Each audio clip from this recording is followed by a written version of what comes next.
नमस्कार। आज हम गोता लगा रहे हैं भारतीय संविधान की बिल्कुल शुरुआती जड़ों में। हाँ, मतलब उस समय में जब भारत पर ईस्ट इंडिया कंपनी का शासन था। जी बिल्कुल, 1773 से 1858 के बीच का वो दौर।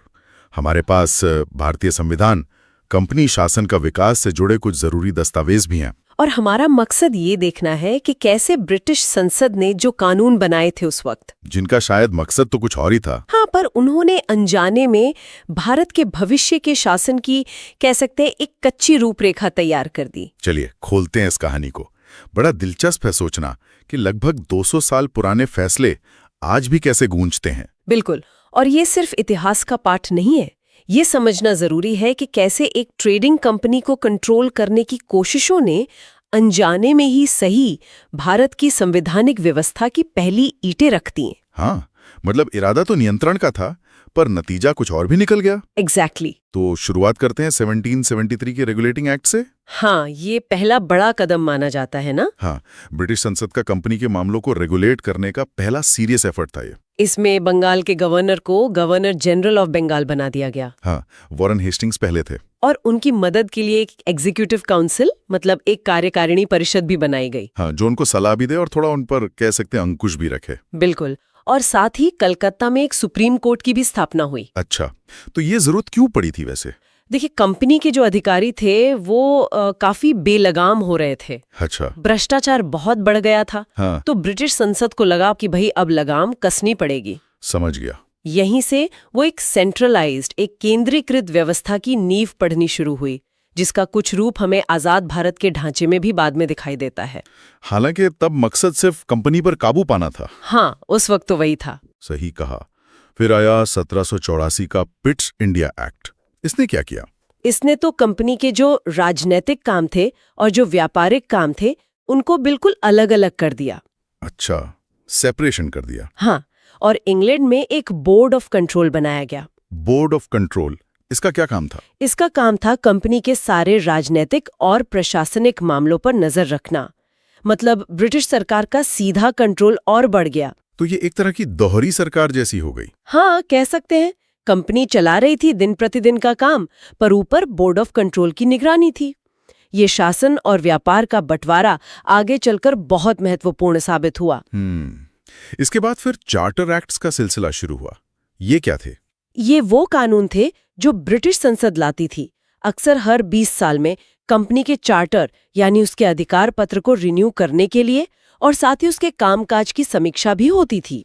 अच्छा, तो जैसे 1813 का एक्ट, इसमें क्या खास था? इसमें कंपनी का जो व्यापारिक एकाधिकार था भारत में, वो खत्म कर दिया गया। पूरी तरह से नहीं, चाय और चीन के साथ व्यापार को छोड़कर बाकी सब चीजों के लिए दरवाजे खोल दिए गए दूसरे ब्रिटिश व्यापारियों के लिए भी।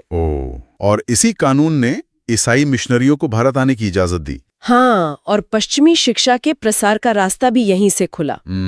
तो ये सामाजिक और आर्थिक दोनों तरह से एक बड़ा मोड़ था। इसका असर तो पड़ा होगा समाज पर। बिल्कुल, ये सिर्फ व्यापारिक बदलाव नहीं था, इसका असर भारत के सामाजिक ताने बाने पर भी पड़ना शुरू हो गया था। फिर आया 1833 का एक्ट। ये भी काफी अहम माना जाता है। हाँ, बहुत अहम। इसने बंगाल के गवर्नर जनरल को गवर्नर जनरल ऑफ इंडिया बना दिया। पूरे भारत का? लॉर्ड विलियम बेंटिक पहले बने थे ना? जी हाँ। ये पूरे ब्रिटिश भारत के लिए एक सेंट्रलाइज्ड सरकार बनाने की दिशा में एक बड़ा निर्णायक कदम था। और इसी एक्ट में गुलामी खत्म करने की बात भी थी। हाँ, गुलामी खत्म करने का प्रावधान था और भारतीयों को प्रशासन में शामिल करने की बात भी कही गई, मतलब सिविल सेवाओं में। हालांकि वो सिर्फ कहने की बात थी शुरू में, मतलब जमीन पर उतरने में तो वक्त लगा होगा। हाँ बिल्कुल, वो सैद्धांतिक मंजूरी थी एक तरह से, पर उसे हकीकत बनने में समय लगा। लेकिन हाँ, दिशा तय हो गई थी। और फिर 1853 का चार्टर एक्ट, ये आखिरी था शायद इस सीरीज में। हाँ, कंपनी रूल के तहत ये आखिरी चार्टर एक्ट था। इसने पहली बार गवर्नर जनरल की परिषद के जो विधायी यानी कानून बनाने वाले काम थे और जो कार्यकारी यानी शासन चलाने वाले काम थे, उनको अलग किया। बिल्कुल, एक तरह से एक मिनी पार्लियामेंट जैसी संरचना बनी। लेजिस्लेटिव काउंसिलर्स अलग से जोड़े गए। और सबसे बड़ी बात शायद, सिविल सेवाओं के लिए खुली प्रतियोगी परीक्षा प्रणाली शुरू हुई, ICS एग्जाम्स। हाँ, ये बहुत महत्वपूर्ण था। अब दरवाजे कम से कम सिद्धांत में भारतीयों के लिए भी खुल गए थे। और सत्येंद्रनाथ टैगोर ने बाद में से पास करके दिखाया भी। जी। तो अगर हम इन सभी एक्ट्स को एक साथ देखें, 1773 से लेकर 1853 तक। हाँ, तो हमें भारत के भविष्य के जो प्रशासनिक ढांचे हैं उनके बीज दिखने लगते हैं। जैसे गवर्नर जनरल का पद, जो बाद में राष्ट्रपति या प्रधानमंत्री कार्यालय जैसा कुछ रूप लेता है, विधान परिषद जो संसद का एक शुरुआती रूप है, सुप्रीम कोर्ट हमारी न्यायपालिका की नींव, और प्रतियोगी परीक्षाओं पर आधारित सिविल सेवाएं। इन सब की नींव इसी दौर में रखी जा रही थी। हाँ, और ये कोई एक दिन में बनी या सोची समझी योजना नहीं थी। ये धीरे धीरे विकसित हुई एक व्यवस्था थी जो उस वक्त की जरूरतें और नियंत्रण की इच्छा के हिसाब से बदलती गई। तो कुल मिला के सार ये है कि कंपनी राज के ये कानून जो थे तो एक विदेशी ताकत के अपने नियंत्रण और मुनाफे के लिए, बिल्कुल, पर वो अनजाने में उन संस्थाओं और प्रक्रियाओं के शुरुआती मॉडल बन गए जिन्हें आजाद भारत ने बाद में अपनाया। हाँ, अपनाया और अपने हिसाब से ढाला, विकसित किया। गजब है। और यहीं पर एक सोचने वाली बात छोड़ जाते हैं हम श्रोताओं के लिए। हाँ, जरूर। कैसे वो औजार जो औपनिवेशिक नियंत्रण के लिए बनाए गए थे, जैसे कानून का शासन, एक केंद्रीकृत प्रशासन, मेरिट पर आधारित भर्ती, वो बाद में एक स्वतंत्र राष्ट्र के निर्माण के काम आ गए। ये तो विरोधाभास जैसा लगता है। हाँ, क्या इतिहास हमेशा सीधी रेखा में चलता है या अक्सर ऐसी विडंबनाओं से भरा होता है जहां नियंत्रण के हथियार ही एक तरह से आजादी के साधन बन जाते हैं? विरासत को अपनाने और उसे बदलने का ये जो पहलू है, ये वाकई गौर करने लायक है। बिल्कुल, सोचने पर मजबूर करने वाली बात है। आज हम भारत में क्राउन शासन के दौरान, यानी 1858 से 1947 तक जो संवैधानिक विकास हुए, उन पर थोड़ी गहराई से बात कर रहे हैं। हमारे पास इस पर कुछ जानकारी और नोट्स है, तो देखते हैं कि ये कहानी कैसे सामने आती है। शुरुआत करते हैं ठीक 1857 की क्रांति के बाद से। जैसे सब कुछ हम बदल सा गया था। ईस्ट इंडिया कंपनी का शासन खत्म हुआ और भारत सीधा ब्रिटिश क्राउन के मतलब महारानी के शासन में आ गया। ये बहुत ही बड़ा मोड़ था। हाँ, बिल्कुल। और ये वो समय था जिसने एक तरह से भारत के आज के संवैधानिक और प्रशासनिक ढांचे की नींव डाली। ये समझना दिलचस्प है कि ये बदलाव आए कैसे और क्यों आए। तो पहला बड़ा कदम था 1858 का भारत सरकार अधिनियम। कंपनी गई सत्ता सीधी क्राउन के पास। इंग्लैंड में एक नया पद बना, secretary of state for India. पहले लॉर्ड स्टैनली थे और भारत में गवर्नर जनरल अब वाइसरॉय कहलाने लगे, है ना? पहले लॉर्ड कैनिंग। हाँ, और यहाँ ध्यान देने वाली बात यह है कि ये भारत पर ब्रिटेन के सीधे और ज्यादा औपचारिक नियंत्रण की शुरुआत थी। मतलब सत्ता का केंद्र पूरी तरह बदल गया। वो अब लंदन में था। भारत ऑफिशियली ब्रिटिश एम्पायर का हिस्सा बन गया। अच्छा, फिर इसके ठीक बाद 1861 में आया भारतीय परिषद अधिनियम। यहाँ से चीजें थोड़ी और दिलचस्प होती हैं। इसमें पहली बार ऐसा कहा गया है कि वाइसरॉय की विधान परिषद में भारतीयों को गैर सरकारी सदस्य के तौर पर नामित किया गया। हाँ, नामित मतलब चुने हुए नहीं, नॉमिनेटेड। हाँ, नॉमिनेटेड। और साथ ही लॉर्ड कैनिंग ने वो पोर्टफोलियो सिस्टम शुरू किया। जी, जो आज के कैबिनेट सिस्टम जैसा है, जहां हर सदस्य को अपना विभाग सौंपा जाता है। ये प्रशासन में भारतीयों की बहुत ही कह सकते हैं सीमित भागीदारी की शुरुआत थी, पर शुरुआत तो थी। हाँ, सांकेतिक रूप से तो ये अहम था। और इसी एक्ट ने वाइसरॉय को आपातकाल में अध्यादेश मतलब ऑर्डिनेंस जारी करने की शक्ति भी दी। वो भी काफी महत्वपूर्ण था। फिर थोड़ा आगे बढ़ते हैं। 1892 में एक और अधिनियम आया। इसमें विधान परिषदों को बजट पर बहस करने का अधिकार मिला। हाँ, पर बहुत सीमित अधिकार था। सवाल पूछ सकते थे पर वोट नहीं कर सकते थे शायद। हाँ, सही। और फिर आया 1909 का बड़ा सुधार, मॉर्ले मिंटो सुधार। इस पर काफी चर्चा होती है। बिल्कुल। 1909 का अधिनियम इसलिए इतना महत्वपूर्ण और विवादास्पद भी रहा क्योंकि इसमें पहली बार धर्म के आधार पर पृथक निर्वाचन क्षेत्र यानी सेपरेट इलेक्टोरेट की व्यवस्था की गई, खासतौर पर मुस्लिमों के लिए। और ऐसा माना जाता है कि इसने कहीं ना कहीं भविष्य के विभाजन की नींव रखी। और इसी समय पहली बार किसी भारतीय को वाइसरॉय की कार्यकारिणी परिषद में शामिल किया गया था। हाँ, सत्येंद्र प्रसाद सिन्हा वो पहले भारतीय सदस्य बने वाइसरॉय की एग्जीक्यूटिव काउंसिल के। अच्छा, फिर प्रथम विश्व युद्ध हुआ, दुनिया बदली और भारत में भी माहौल बदला। इसके बाद आया 1919 का भारत सरकार अधिनियम, मॉन्टेग्यू चेम्सफोर्ड सुधार भी कहते हैं इसे। हाँ, और इसने प्रांतों में एक नई चीज लागू की, द्वैध शासन या डायरकी। डायरकी मतलब दोहरा शासन। हाँ, कुछ विषय जैसे पुलिस, वित्त वो गवर्नर के पास आरक्षित रहे और कुछ विषय जैसे शिक्षा, स्वास्थ्य वो भारतीय मंत्रियों को हस्तांतरित कर दिए गए। और केंद्र में भी कुछ बदलाव हुए? हाँ, केंद्र में पहली बार 2 सदनों वाली विधायिका बनी, मतलब बाइकैमरल लेजिस्लेचर, जैसे आज लोकसभा और राज्यसभा है। तो ये एक तरह से स्वशासन की तरफ एक और कदम था, पर शायद आधा अधूरा कह सकते हैं, क्योंकि असली शक्ति, खासकर पैसे का नियंत्रण, वो तो अभी भी गवर्नर और अंग्रेज अधिकारियों के पास ही था। ये व्यवस्था बहुत सफल नहीं रही। ठीक है, अब आते हैं सबसे महत्वपूर्ण पड़ाव पर। शायद 1935 का भारत सरकार अधिनियम, इसे तो कई लोग भारतीय संविधान का ब्लूप्रिंट या आधार मानते हैं। हाँ, ये बहुत ही विस्तृत दस्तावेज था। इसने प्रांतों से वो द्वैध शासन खत्म किया और उन्हें स्वायत्ता दी, प्रोविंशियल ऑटोनॉमी। एक अखिल भारतीय संघ, मतलब ऑल इंडिया फेडरेशन का प्रस्ताव भी था, जिसमें ब्रिटिश प्रांत और रियासतें शामिल हों। लेकिन वो संघ बन नहीं पाया, है ना, क्योंकि रियासतें शायद शामिल नहीं हुई। हाँ, वो हिस्सा लागू नहीं हो सका, पर शक्तियों का बंटवारा 3 सूचियों में किया गया, संघीय, प्रांतीय और संवर्ती। ये ढांचा तो आज भी हमारे संविधान में है। और इसी एक्ट के तहत बर्मा वो भारत से अलग किया गया। जी हाँ, बर्मा अलग हुआ, सिंध और उड़ीसा नए प्रांत बने और 1937 में एक फेडरल कोर्ट यानी संघीय न्यायालय की स्थापना भी हुई। और इसी के आधार पर 1937 में चुनाव हुए थे, जिनमें कांग्रेस को काफी सफलता मिली थी। बिल्कुल, इसने वाकई स्वतंत्र भारत के शासन की एक तरह से पूरी रूपरेखा तैयार कर दी थी। और फिर कहानी पहुंचती है अपने अंतिम मोड़ पर, 1947 का भारतीय स्वतंत्रता अधिनियम। हाँ, द इंडियन इंडिपेंडेंस एक्ट। इसने 15 अगस्त 1947 से भारत और पाकिस्तान को 2 स्वतंत्र डोमिनियन बना दिया। भारत एक संप्रभु राष्ट्र बना, हमारी संविधान सभा को अपना संविधान बनाने का पूरा अधिकार मिला और वाइसरॉय का पद भी खत्म हो गया। जी, और इसके साथ ही भारत पर ब्रिटिश संसद का और जो रियासतें थीं उन पर ब्रिटिश क्राउन की सर्वोच्चता का सबका अंत हो गया। ये सत्ता का हस्तांतरण था, शांतिपूर्ण, हालांकि विभाजन के दुखद साये के साथ, पर इसने करीब 90 साल के क्राउन शासन को खत्म किया। तो अगर हम इस पूरी यात्रा को देखें 1858 से 1947 तक, तो क्या कह सकते हैं? हमने देखा कि कैसे भारत धीरे धीरे संवैधानिक सीढ़ियां चढ़ा। पहले क्राउन का सीधा नियंत्रण, फिर भारतीयों की थोड़ी थोड़ी भागीदारी। हाँ, फिर प्रांतीय स्वायत्तता की तरफ बढ़े और अंत में पूर्ण स्वतंत्रता मिली।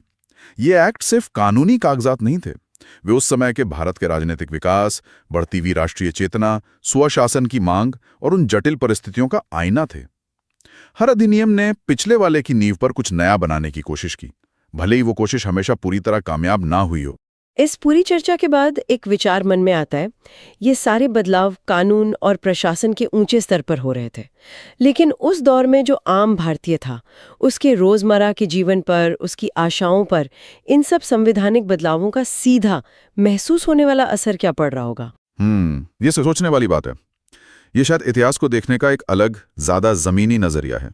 आज हम बात कर रहे हैं भारत के संविधान की। देखिए, ये कोई एक दिन या एक इंसान का काम नहीं था, ये एक बहुत लंबी कहानी है। बिल्कुल, एक सफर है जिसमें बहुत सारी बहसें हुई, सहमतियां बनी, असहमतियां भी थीं। हाँ, और इसी सफर को हम आज थोड़ा करीब से देखेंगे।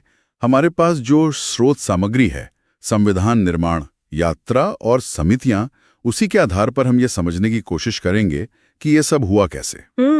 मतलब संविधान सभा कैसे बनी, उसने काम कैसे किया, कौन लोग थे, क्या मुश्किलें आईं, ये सब। सही कहा। तो शुरुआत करते हैं बिल्कुल शुरू से। ये संविधान सभा का जो विचार था, ये आया कहाँ से? देखिए, औपचारिक तौर पर अगर कहें तो ये विचार M.N. रॉय ने 1934 में रखा था। फिर कांग्रेस ने भी 1935 में इसे अपना लिया।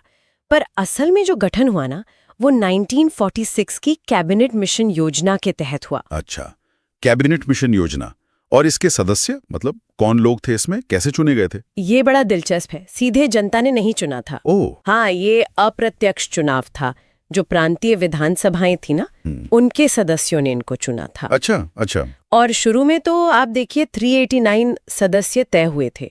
इसमें ब्रिटिश भारत के प्रांतों से भी थे और रियासतों से भी। 389 काफी बड़ी संख्या है। हाँ, पर फिर विभाजन हुआ और ये संख्या घट गई, 299 रह गई। हाँ, वो तो होना ही था। और सीटों का बंटवारा कैसे था? क्या सब बराबर था? नहीं, सीटें जनसंख्या के हिसाब से थीं। हाँ। और उस वक्त के माहौल के हिसाब से समुदायों के आधार पर भी बटी थीं। मुस्लिम, सिख और सामान्य, मतलब बाकी सब। उस समय ये जरूरी समझा गया होगा। चुनाव का तरीका क्या था? वो था आनुपातिक प्रतिनिधित्व और एकल संक्रमणीय मत। इसका मकसद था कि भाई अलग अलग विचारों को, छोटे समूहों को भी जगह मिले, ताकि सबकी आवाज सुनी जा सके। बिल्कुल, एक तरह से। बिल्कुल। और इसमें बहुत बड़े बड़े नाम शामिल थे। पहले अस्थायी अध्यक्ष तो डॉक्टर सच्चिदानंद सिन्हा थे। हाँ, सबसे वरिष्ठ सदस्य थे वो। जी। फिर स्थायी अध्यक्ष डॉक्टर राजेंद्र प्रसाद चुने गए। एच.सी. मुखर्जी, वी.टी. कृष्णामाचारी उपाध्यक्ष बने। और नेहरू जी, सरदार पटेल, डॉक्टर अंबेडकर, इन सबका तो रोल बहुत ही अहम था। जाहिर है। तो ठीक है, सभा बन गई, सदस्य आ गए, काम कैसे शुरू हुआ? पहली बैठक कब हुई? पहली बैठक हुई 9 दिसंबर 1946 को। दिसंबर 46 में, आजादी से पहले ही। हाँ, बिल्कुल। और एक बहुत ही महत्वपूर्ण दिन था 13 दिसंबर 1946, जब पंडित नेहरू ने वो मशहूर उद्देश्य प्रस्ताव पेश किया। उद्देश्य प्रस्ताव? हाँ, सुना है इसके बारे में। ये एक तरह से संविधान की आत्मा थी। मतलब भारत कैसा देश बनेगा, स्वतंत्र, संप्रभु गणराज्य, नागरिकों को न्याय, बराबरी, आजादी मिलेगी, यही बाद में प्रस्तावना का आधार बना। तो इसने एक दिशा दे दी, पर इतना बड़ा काम था संविधान बनाना, इसे करने के लिए काम बांटा गया होगा, समितियां वगैरह? हाँ, बिल्कुल। काम को ठीक से करने के लिए कई समितियां बनाई गई। करीब 22 समितियां थीं, जिनमें से 8 को प्रमुख माना जाता है। 22 समितियां? अच्छा। सबसे जरूरी कौन सी थी? शायद सबसे ज्यादा जिसका जिक्र होता है वो है प्रारूप समिति, ड्राफ्टिंग कमेटी। जी। और इसके अध्यक्ष थे डॉक्टर B.R. अम्बेडकर। जी हाँ। संविधान का मसौदा तैयार करने की मुख्य जिम्मेदारी इसी समिति की थी। जितनी भी बहसें हुईं, जो भी सुझाव आए, उनको एक कानूनी दस्तावेज की शक्ल देना, ये इनका काम था। बहुत बड़ा काम था ये तो। और दूसरी कौन सी अहम समितियां थी? और भी थी, जैसे संघ की शक्तियों पर समिति थी, संघीय संविधान समिति थी, इनके अध्यक्ष नेहरू जी थे। फिर प्रांतों के लिए अलग समिति थी, जिसके अध्यक्ष सरदार पटेल थे। अच्छा, पटेल साहब के पास और भी जिम्मेदारियां थी ना? हाँ, वो मौलिक अधिकारों और अल्पसंख्यकों के मामलों की सलाहकार समिति के भी प्रमुख थे। नियमों के लिए डॉक्टर राजेंद्र प्रसाद की अध्यक्षता में समिति थी। मतलब हर पहलू पर अलग अलग टीमों ने काम किया। तो ये सब मिलके काम करते रहे।